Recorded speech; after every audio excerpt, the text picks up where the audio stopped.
Hey everyone, welcome back to Corporate Decoder. Today we're diving into a filing that might sound dry, but stick with me because it involves money, and who doesn't like knowing where their money is going?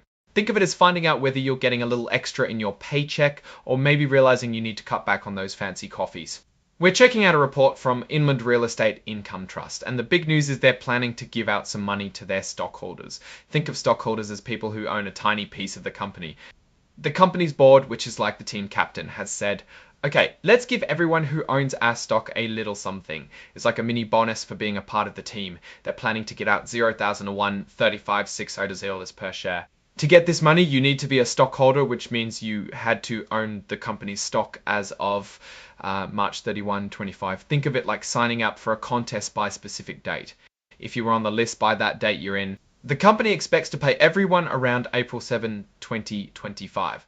Around March 28, 25, the company planned to send out a letter to all its stockholders, basically announcing, hey, good news, you're getting some money. It's like getting an invitation to a party that has free food, aka cash. They've even included a copy of this letter, which is listed as Exhibit 99.1. Now, here's where things get a little serious, but don't worry, we'll keep it simple. The company includes something called forward-looking statements. Think of these as the company's best guesses about the future. They use words like expect, anticipate, or believe. These statements aren't promises because the future is uncertain. Things could change due to the economy, competition, or even unexpected events like a major storm. If you're really interested in all the nitty-gritty details, they recommend checking out their annual report, also known as a 10K form, which they filed earlier in March of 2025.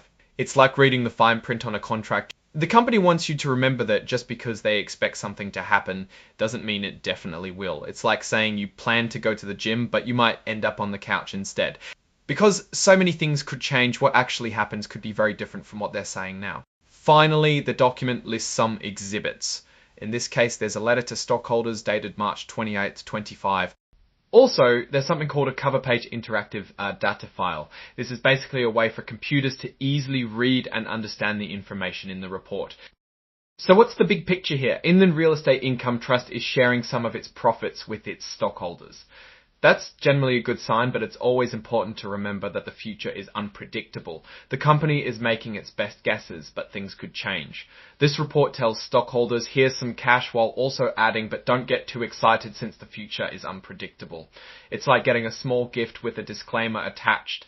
Now let's put on our thinking caps and analyze this situation. Giving out money to stockholders suggests the company is doing reasonably well, at least well enough to share some of its earnings. However, the cautionary language about forward-looking statements is a standard reminder that things can change quickly, especially in real estate. One thing to consider is the broader economic environment.